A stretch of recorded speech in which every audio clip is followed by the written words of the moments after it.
A day of celebration in Liverpool turned to horror this evening after a car ploughed into a crowd of people. Absolute chaos in the aftermath, and tonight the emergency services have launched a huge investigation. They're still trying to get to the bottom. And a 53-year-old white British man from the Liverpool area was arrested. We believe him to be the driver of the vehicle. A major development has emerged in the investigation of the devastating car ramming incident that took place in Liverpool during the city's celebration of Liverpool FC's Premier League victory parade on May 26, 2025.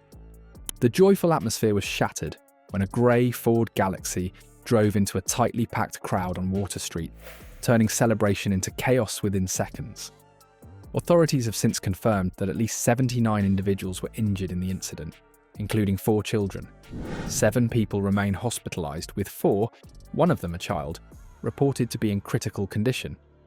The suspect, a 53-year-old British man from West Derby, Liverpool, was immediately apprehended at the scene by police and arrested on multiple counts, including attempted murder, dangerous driving, and driving under the influence of drugs.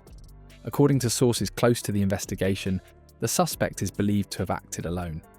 Officials were quick to clarify that the attack is not being treated as terrorism, a distinction that helped temper widespread fear and speculation. A day of celebration in Liverpool turned to horror this evening after a car ploughed into a crowd of people.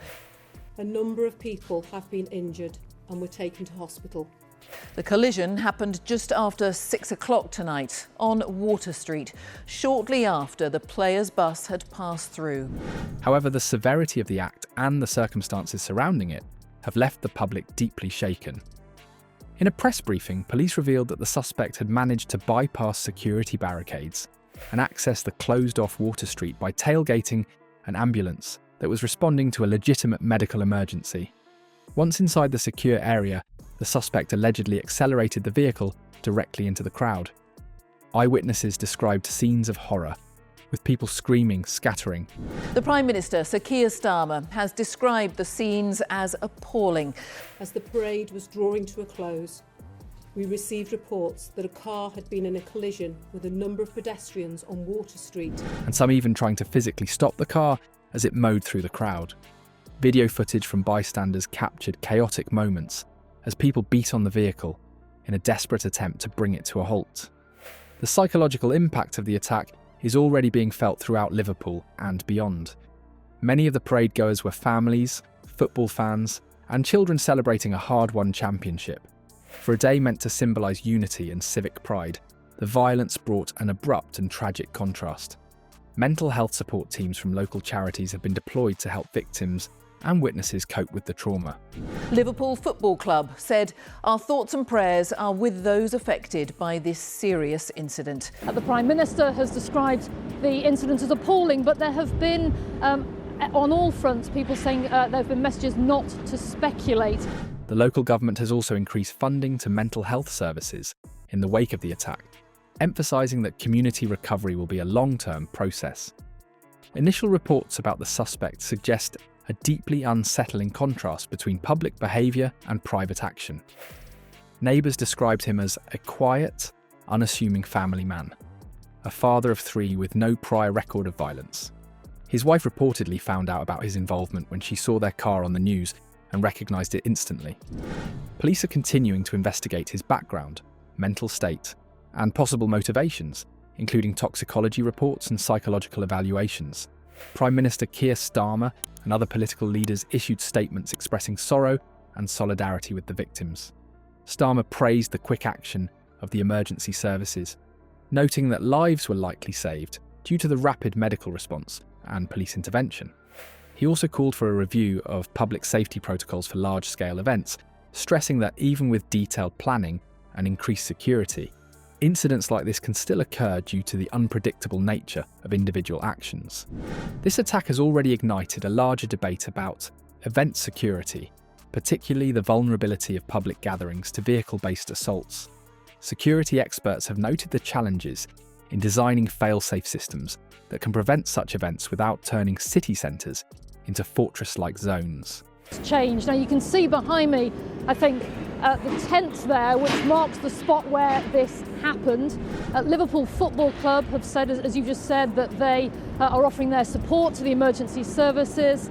Suggestions ranging from improved barricading systems to artificial intelligence-powered surveillance are now back on the table. Some have also advocated for real-time vehicle tracking in the vicinity of sensitive events, although this raises additional concerns about privacy and civil liberties. In the wake of the Liverpool incident, global attention has turned once again to the phenomenon of vehicle ramming attacks, an increasingly common form of violence in urban spaces around the world. Experts have warned that cars, due to their ubiquity and accessibility, are unfortunately one of the most straightforward tools for such attacks. Whether used deliberately in acts of terrorism or as part of personal breakdowns, their destructive potential in crowded settings is undeniable. Meanwhile, the city of Liverpool is rallying in support of those affected. Vigils have been held near the site of the attack, with flowers, letters. Absolute chaos in the aftermath, and tonight the emergency services have launched a huge investigation. They're still trying to get to the bottom. And a 53-year-old white British man from the Liverpool area was arrested. We believe him to be the driver of the vehicle. And Liverpool FC memorabilia left as tributes to the victims. Religious leaders from various faiths have joined civic officials in leading community healing efforts. Local organisations are organising counselling sessions, public forums, and support groups to provide outlets for grief and concern. The city, known for its resilience and community spirit, is demonstrating a united front in response to the tragedy. For investigators, the priority now lies in reconstructing the exact timeline of the attack. CCTV footage from surrounding buildings, dashcam videos from nearby cars, and mobile phone recordings are being reviewed to establish every second of the incident. Police are also interviewing dozens of witnesses, some of whom may have caught key moments before or after the car entered the restricted zone. Experts in traffic forensics and criminal behaviour are being consulted to understand how the incident was carried out with such precision and whether it was premeditated or impulsive.